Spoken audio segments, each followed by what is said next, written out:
Alrighty, comic book buddies, welcome back. Sorry for no video last week. I hope you had a lovely Thanksgiving. I know I did. I got a little distracted, so I did not get around to making anything last week. But this week we will be doing another review, and then I'm hoping to get a previews video up as well to discuss the end of the November book that came out. So let's dive right into what we're covering today, which is the Hawkeye by Matt Fraction and David Aja Omnibus. I just finished this last night, and I had some thoughts on it, so I thought I would spew them all out for you while they're fresh in my brain. Okay, so facts and figures before we get into the review. This is the Hawkeye Omnibus right here. As it says, it is from Matt Fraction, and I'm going to say it David Aja, which I hope is correct, but please correct me in the comments below if it's something else, maybe a more softer J. I'm not really sure, but Aja is how I'm going to say it right now. It is in the Marvel Now style of omnibus that they're doing, where it's the white spine with the creators' names and stuff in sort of like an offset color. And this one is, I like many of the Marvel Now books, they don't have the issues laid out on the back like some of the old school Omnis. This is more of a sort of a modern minimalist style, I guess, and it has a really nice cover, which I believe is taken from issue number like 1 or something like that, an Aja cover.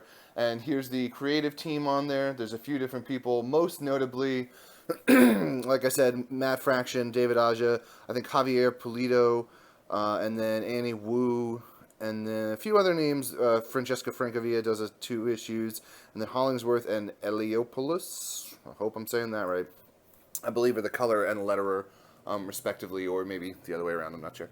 So this book right here collects Hawkeye number 1 through 22, Annual number 1, and Young Avengers number 6. So only a scant 24 issues in this bad boy, and it is pretty thin.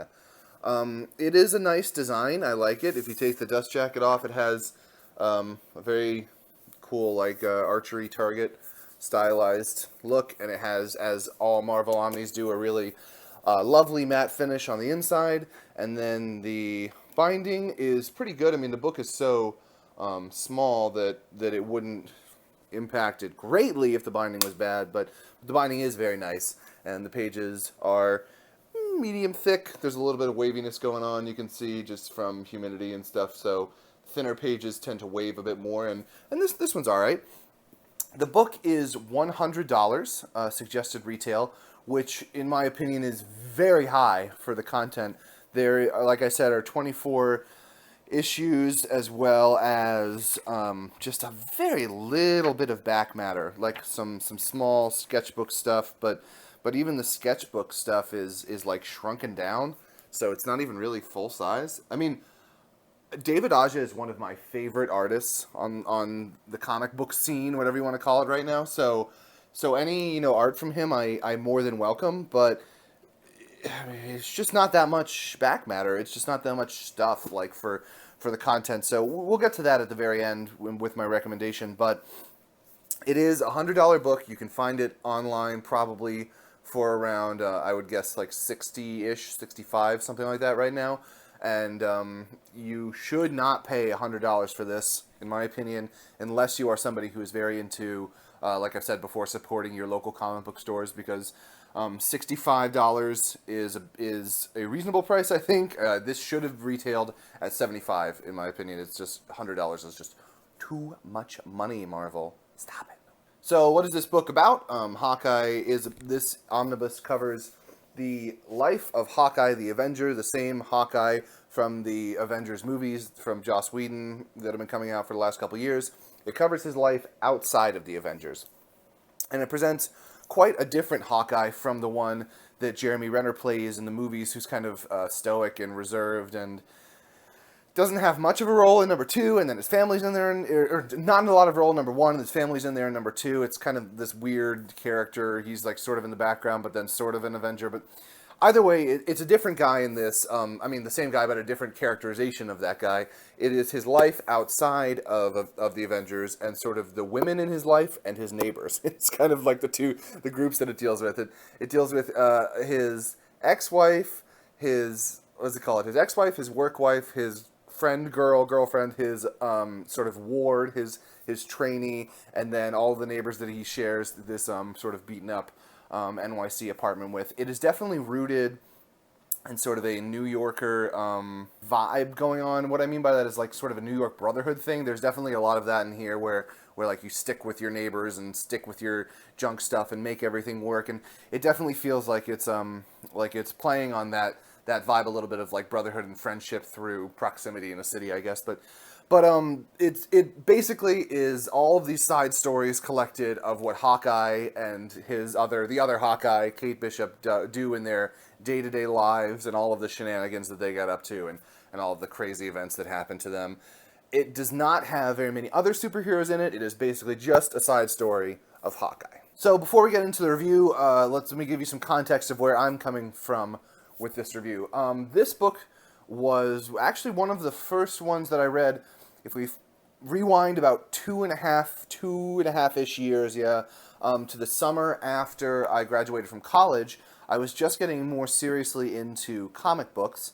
But at that point in time, I had only read, I guess, like Sandman and some Swamp Thing and like a few like smaller little runs and stuff, or the Alan Moore, Watchmen, V for Vendetta, the kind of the ones that a lot of people go to first. My friend, who was also getting into collecting comics around that time, was into Kelly Sue DeConnick, who was writing Miss Marvel and a few other books, pretty deadly. And then through him, I sort of discovered Matt Fraction, who is her husband, Kelly Sue's husband, and I started getting into a little bit of his stuff, not that much, but Hawkeye was one of the first books that I read as an ongoing, and I actually read it digitally in the airport waiting to go to China for a year. So I read, I think, the first, I would guess, about 10 issues like that, digital single issues, and then after that I sort of fell off the series. I was living abroad. The only way that I really had to read was through my iPad, and there were a bunch of delays around that time with this series. The series was really plagued by delays. I mean, as you can tell, it's only 24 issues, and I'm talking about 2.5 years later, so that's something like, I don't know, 36-ish months through the entire process of the publication of this to get out 24 issues. So some long delays in there, but basically I started the series, read the first about 10-ish issues, and really loved them. Loved them back then, two-ish years ago. I liked it was like a smart, funny. The art, I didn't really understand as much at the time. I knew I liked it, but I didn't really know why, like I sort of do now, knowing comics a little better. And so it was with that background that I went into this, which came out, I think, about a month ago, sort of looking to finish the run and see where it had gone, because I had only seen about the first half of it. Also in that time, I had read Ed Brubaker, Matt Fraction, and David Aja's Iron Fist Omnibus, which is back there behind me, the Immortal Iron Fist, which was one of my favorite modern runs of, by modern I mean post 2000 runs that I've read. It's so good, and I loved it a lot when I read it about, I don't know, a year ago maybe.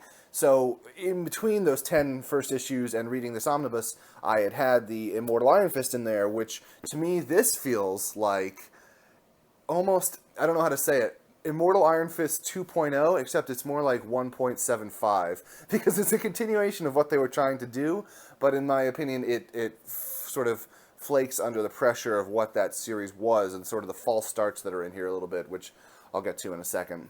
So, creative team, I like, check, right? First 10 issues I'd read, and I liked, check. I should be in love with this book, right?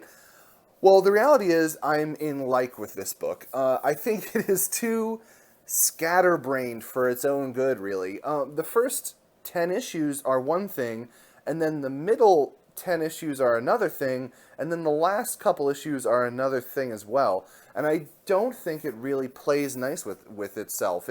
There's pieces of it that seem like they're so tonally or creatively different in some ways, or they just don't really fit into the same story, that even though there's an overarching theme to it, I actually don't think that this omnibus as a whole product really makes that much sense. There's sort of a lot of different things going on.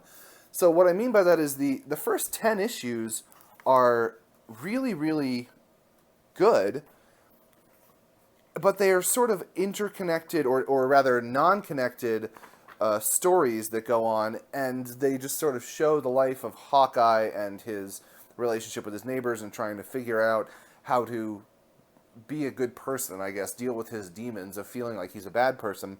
And the art is phenomenal. I mean, I love David Aja. David Aja comes from a school that is more rooted in graphic design than it is in sequential storytelling. His panels are a little bit confusing to follow sometimes, I would say. I mean, they are done in such a really, really stylishly smart way. I mean, I think he's one of the absolutely most phenomenal creators that's out there right now, but I don't think it's really beginner's comics. Like, if you look at all these page layouts, there's lots and lots of little panels, and there's lots of sort of ways that he does these clever things to express passings of time, or to lay out the panels, like in here, for example, where you have this large spread up top, and then there's individual panels that sort of denote a passage of time or movement through this room. And then you can see all the faces underneath it. It's definitely not Comics 101. It's not just straight up sequential storytelling. There's a lot of really clever use, like I said, of space and time in these panels, and there's a lot of small panels that work together to create sort of conversations and stuff like that, but it is not the easiest to follow.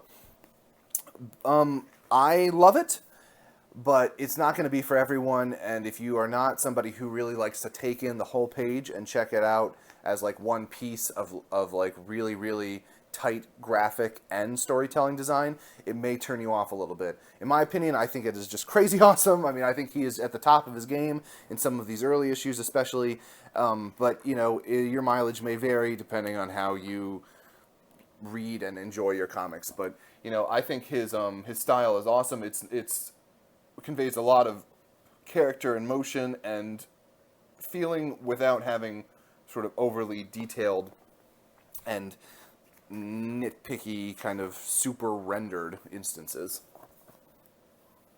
Hopefully you've been able to see some of that stuff I'm talking about. However, part of the problem and part of the charm of the book is that David Aja is not the only artist in here, because as awesome as his art is, it takes him a long time, I think, for a lot of this, and it definitely, there were a lot of delays on it. I don't know exactly if that just had to do with him working on this, but I know he is sort of, amongst comic book readers, people think of him as a little bit slower. And so, working on this monthly book, there's actually quite a few instances where different artists stepped in to take an issue here, or an issue there, or in some cases an entire arc. There's one section, issues 4 and 5, that are done by Javier Peludo. I hope I'm saying that name right, who might be best known for doing She-Hulk with Charles Soule. I really like the art style on these issues. I have heard some people complain about them. They are a little more illustrated and sort of cartoony, but I think it really fits really well. I like it quite a bit.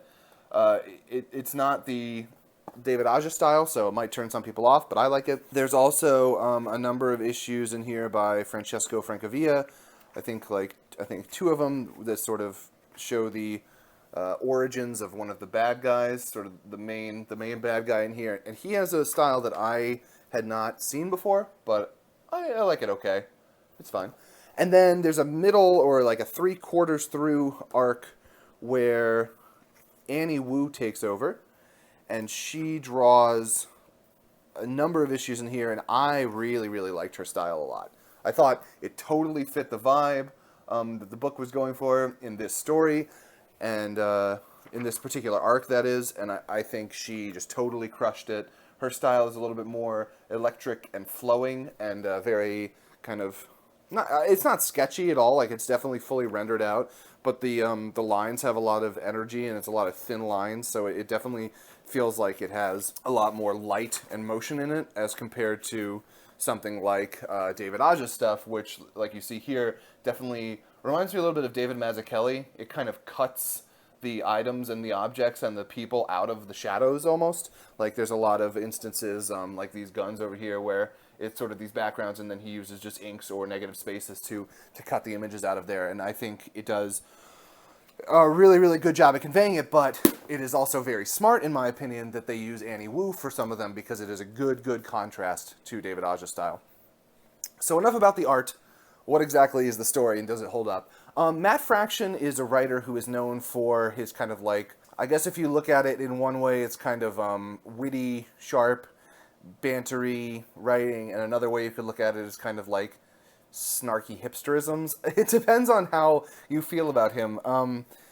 In this book, I liked his stuff. I think it has, he tries to give it a lot of heart, and you can definitely feel that.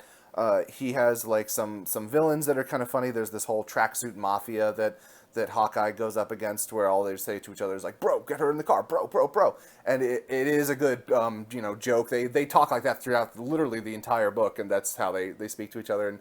And I did enjoy that, but some of it does come off as a little I don't know, forced to me. I personally don't like some of the dialogue. It does feel like a little bit too, like I said, hipsterish is a generic word to use, or sort of a hard thing to express, but it definitely feels like, yeah, just a little like smarmy and trying to be a little over-referential at times. I think it is a fun read overall, but I think the writing sometimes can get a little full of itself, depending on where you look in the different issues. Okay, so the actual book itself. It is broken up into basically 4 sections, which I'll try to cover without spoiling anything. The first section, the first 10 issues or so, as I said, are the individual stories that kind of set up Hawkeye and Kate Bishop, who is the new Hawkeye in the Young Avengers. I have to say, I know nothing about the Young Avengers, and the first story in here is the Young Avengers story to get you caught up.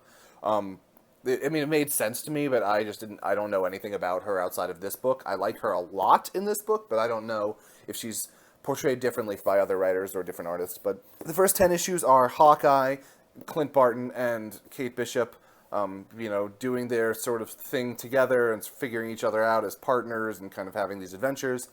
And then it breaks for a couple issues where you get sort of this background into the world of the bad guys that Hawkeye is dealing with. And then it really breaks in half, and you have Kate Bishop doing West Coast avenging, as it says, a West Coast Hawkeye, where she's out in California, sort of living this hippie bohemian existence and solving these crimes and trying to be out on her own and figure herself out. And you have Clint Barton back in New York on the East Coast, kind of sinking into this like depression and trying to alienate all these people because he feels like he can't be the hero that they want him to be. And then at the very end, the last 2 issues, it kind of reconciles itself. The 2 different disparate threads meet back together. The problem is the ending feels super rushed. There's like 2 issues at the end that end it all, and I just felt like they were way too fast. I don't know. It's weird. When you get to issue 11, which is basically like this completely silent issue about their dog, about Hawkeye, Clint Barton, Kate Bishop's shared dog. The book splits after that. And if you keep following the Clint Barton line, it kind of gets really depressing and dark and sort of a little samey and tonally a little boring to me. I love the art and stuff, but it kind of goes down this one path and really beats itself up for going down this one path. And then at the end, it kind of resolves itself a little bit. But at the same time, there's a series of issues, like I said, that are the West Coast issues, which I really liked a lot. I thought the West Coast issues had a little more fun and kind of interest going on in them than the Clint Barton stuff. And the way this book does it is it does one East Coast, one West Coast, one East Coast, one West Coast in the way that they were published. So you're bopping back and forth between the stories, which take place on these sort of like similar timelines, but there's kind of different crossovers. I think actually it's unusual for me to say this, but I actually think that this is an omnibus that reads better as single issues, which is weird. I think the first like 10 or so issues could basically be read on their own, and you would really enjoy them, and I don't think you would need the rest of this omnibus, which I don't know how I feel about that. I think like if you're looking for just fun Hawkeye issues, there's a lot of cool content in here for you to pick up and read. But if you're looking for a through-line story, like a 24-issue complete story, I don't really think that this is the best at delivering it. I think that the strongest stories are the ones that are that are one-offs, and these on their own stories where you either see Kate doing her own thing in California, or you see Clint kind of living his life and trying to eat pizza and like not be a dick to his girlfriend, basically trying to figure out how to not be a terrible person and feel like he's getting something meaningful done in the world. It bounces back and forth between these single issues, and that's the really fun part of it. But then when it kind of gets on this line of the bad guys that are running the ring behind the scenes, it sort of feels to me like it's trying to do almost like an Immortal Iron Fist thing, because there is this sort of conglomerate of bad guys in Immortal Iron Fist that really works well as being like this overarching threat. But I don't think this book needed it. I don't think this book needed the overarching threat that is built into the last, 7-ish issues of this.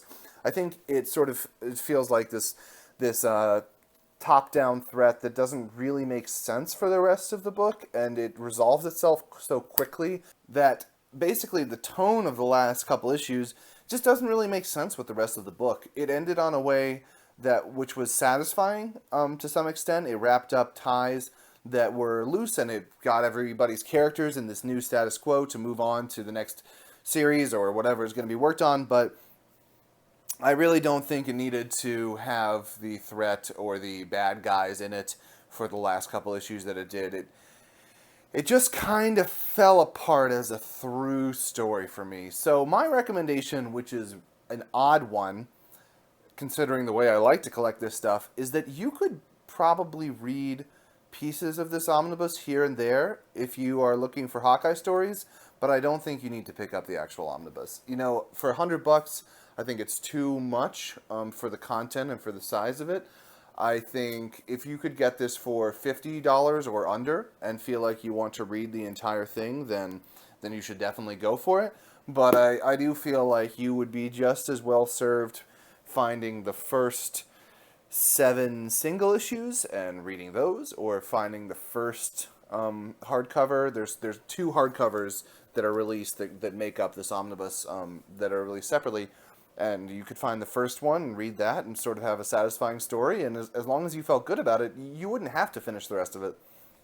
I would sort of recommend doing the first 7 or so issues that are Hawkeye and Kate, Clint and Kate working together, and then doing the California, the West Coast stuff if you're into Kate Bishop, if you like that character. But I don't think the end of Clint Barton's story in this really is required reading, which is disappointing to me.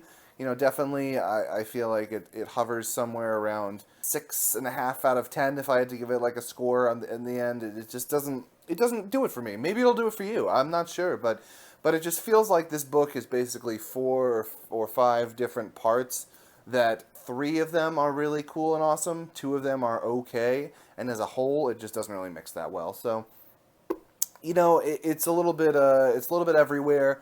I enjoyed reading this. Like, I don't think I hated it at all. I didn't dislike it. The art, I think, is totally awesome, and the different characters, I liked a lot of them, but in terms of delivering an actual 24-issue, 2 years worth of content that makes sense as a package, I don't think it sort of delivers on that package totally. I don't think it really comes across as a complete series. I think it's more of a series of different stories that are cool, but not totally worth an omnibus treatment, in my humble opinion. I hope you enjoyed my thoughts on this. Maybe you feel totally different. Maybe you totally love the book, and I would love to hear in the comments what you think about it. If you really liked the first half, or maybe the back half did it better for you, but please follow me on Tumblr. I'm thinking about starting a Facebook with my Nerdventuires sort of branding on it to get people in touch with each other who like watching the videos, but I don't know if I have enough consistent viewership yet. But if you enjoy it and you think that a Facebook would serve viewers of the channel well, then please leave me a comment below. If you enjoyed this video, please subscribe to my channel. I post weekly videos most of the time, or at least try to do weekly videos. And if you liked it, give it a thumbs up, and if not, give it a thumbs down and let me know what your thoughts are. Thanks for watching. I sincerely appreciate it. Go read comics and be awesome. I'll see you next time.